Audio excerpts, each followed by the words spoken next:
윤통 10월 26일 서거 무속인의 경고에 애원 전하에 인요한 의원이 신고를 했다고 합니다.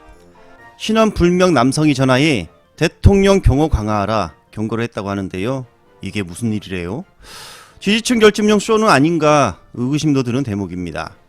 너무나 뜬금없기 때문이죠. 세부적인 내용을 찾아보면 경찰과 인요한 의원실에 25일 오후 4시 30분 한 남성이 전화를 걸어 무속인한테서 윤통이 10월 26일 서거한다는 이야기를 들었습니다. 경호를 강화해야 합니다. 라는 말을 했다고 합니다.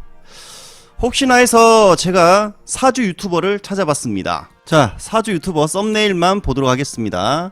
10월 초대형 사고 터진다. 자, 윤석열 김건희 사주만 넣자. 죽음이 보인다. 죽음이 보인다. 무당에게 윤석열 사주를 넣기도 전에 산신할머니가 실려서 어디 나갔다. 충격적인 애원은 뭐 이런거. 죄송합니다. 이분 올해 죽습니다. 와, 이게 지금 제가 실제로 윤석열 사주 쳤는데 4개의 썸네일을 전부 다 충격적입니다. 죽음을 또 알리고 있어요. 자, 이것도 그래요. 이제 곧 국민 여러분 죄송합니다. 사과한다 이 말이고 너무 불길해요. 내년 결국 탄핵된다. 한 6개 정도의 무당 유튜버들 썸네일을 봤는데 한 4개 정도가 죽음이 보인다. 그리고 1개는 탄핵을 당한다. 철창이 보인다. 전부 다 비판적인 애원들이 쏟아지고 있었습니다. 아마 경고를 날린 사람이 이 무당 유튜버를 보지 않았을까. 보시는 것처럼 죽음이 보인다가 상당히 많죠. 그래서 혹시나 하는 마음에 경고를 한 거다 이렇게도 생각이 드는데, 자, 시민들 반응 한번 볼까요? 좋아요가 4029, 하나요가 291, 슬퍼요가 39. 뭐 압도적입니다. 압도적. 안녕하세요, 정치일학입니다. JTBC의 맹활약, 어제 윤부부 관련 단독을 뿜었습니다. 저녁에 전해드렸던 주가 조작의 주포의 편지는 그 내용은 뉴스룸에서 전해드린다고 참고해달라 이런 말을 했었는데 내용이 나왔는데 정말 충격적입니다. 잠시 후 전해드리기로 하고요. 또 다른 단독, 매도 타이밍 알려드릴게. 김여사 도이치 공범 오감 메시지. 이것도 충격적입니다. 2차 주가 조작이 한창 이뤄지는 직후 김여사가 주가 조작 공범 민모씨와 다른 투자건으로 주고받은 문자를 확보했습니다. 자, 그래서 이 문자를 한번 볼까요? 이 거래 내역, 전체 거래 내역에도 김건희란 이름이 버젓이 있습니다.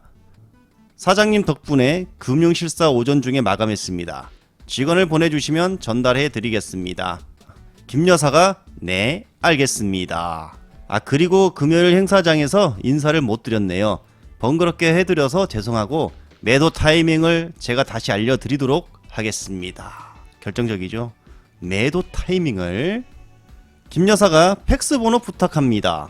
자, 민모씨가 팩스 번호를 알려주죠. 민땡땡입니다. 계좌번호 부탁드립니다. 김여사가 또 응답합니다. 두 사람의 대화는 민씨가 속한 블랙펄 인베스트가 투자한 엔스퍼트란 회사에 관련한 내용으로 추정됩니다. 당시 자금 사정이 좋지 않은 엔스퍼트를 위해 블랙펄 인베스트가 김여사에게 15억 원을 빌렸다는 것이죠. 이와 별도로 한국거래소 주주 금융실사를 위해 김여사가 이미 갖고 있던 주식 13만 주를 빌렸다가 되돌려준 것으로 취재 결과 파악이 되었습니다. 민씨가 언급한 매도 타이밍이란 바로 엔스퍼트의 주식을 팔 시점을 언급한 것으로 해석이 됩니다. 하지만 엔스퍼트라는 곳에 김여사가 실제 매도를 했다면 언제 한 것인지는 아직 확인이 되지 않았습니다. 아무튼 이 주가 조작 일당들이 별도로 다른 회사에 투자하는 과정에서 또 김여사가 또 정황이 나타난 것이죠. 개입한 정황, 엔스퍼트라는 곳. 지난 대선 국면이던 2021년 도피 중이었던 도이치모터스 주가 조작 주포 김모 씨가 공범에 전달하려고 쓴 편지의 전문을 JTBC가 확보했습니다. 김모 씨는 2021년 9월 중순부터 한 달 정도 도피했는데요. 그때가 검찰 수사망이 좁혀올 때입니다. 김 씨는 같은 해 10월 즈음 A4 용지 3장 분량의 편지를 썼는데 김건희 여사 계좌 관리인으로 알려진 민모 씨에게 주려고 했던 겁니다. 이 편지를 검찰이 김 씨의 도피를 돕던 측근 A 씨의 주거지에서 확보한 겁니다.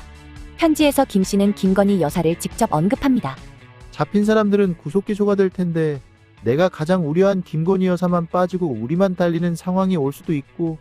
여기서 달린다는 표현은 구속이 되거나 재판에 넘겨지는 걸 의미하는 것으로 추정이 되는데 본인들은 처벌을 받고 김건희만 처벌을 피하는 상황을 우려하는 걸로 보입니다. 그렇죠. 여기에서 바로 이 빠지는이라는 표현이 눈에 띄는데요. 네. 어떻게 보면 가장 우려한 건 김 여사는 빠지고 우리만 처벌받는 상황이라던 김 씨의 말. 사실 지금 상황과 매우 유사합니다. 네. 김 씨를 비롯해서 주가 조작 일당은 기소돼서 이미 유죄를 받았지만 검찰은 김 여사에 대해선 아직 처분을 하지 않고 있습니다. 갑자기 3명 영장을 청구했다길래 정말로 아무도 출석하지 않기를 기대했고 간절히 바랐다.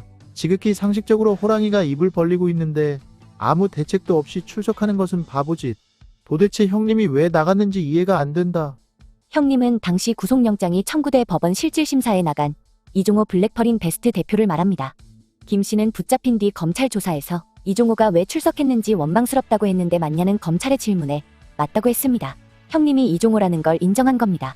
나는 잘못 없어요. 누가 시키는 대로 했어요. 라고 답한다면 그게 바로 자백. 나도 또 전략을 바꿔야 하는 상황. 김 씨는 편지에서 봄부터 분위기가 심상치 않다고 합니다. 그러면서 윤석열 대통령을 언급합니다. 알아본 바로는 윤 쪽은 김건희 여사만 빠져나가면 나머지는 무기징역을 받든 사형을 당하든 아무런 고민도 없는 사람들. 그런 사람들에게 기대하고 있었으니 나도 한심. 11월에 윤석열이 대통령 후보가 되어도 내년에 대통령이 되어도 뒤집기는 힘들다고 보고 어쩔 방법이 없어졌다. 이종호 전 블랙퍼린 베스트먼트 대표가 구속됐기 때문에 대선 결과와 무관하게 상황을 역전시킬 방법은 없다는 취지로 보입니다. 2021년 10월이니까 당시는 윤 대통령이 국민의힘 예비 후보였습니다. 한편으로는 윤 대통령의 구명 내지 사건 무마를 기대했던 것으로 보입니다. 물론 이 김 씨나 주가 조작 관련자들이 일방적으로 기대했을 가능성이 있습니다. 김 여사만 빠진다 표현에서부터 그런 측면이 없지 않습니다. 네. 이모 씨와 자신 블랙펄 등 총체적 주가 조작이란 검찰의 전제를 무너뜨려야 한다. 형님의 구속영장 청구 취지를 회장에게 공유해달라. 검찰이 1차 주가조작 주포인 이모 씨와 자신을 주가조작의 핵심 인물로 보고 있으니 상황을 뒤집으려면 구속된 형님 이종호 씨의 영장 청구 배경을 자신의 도피 조력자인 회장에게 알려야 한다고 해석되는 대목입니다.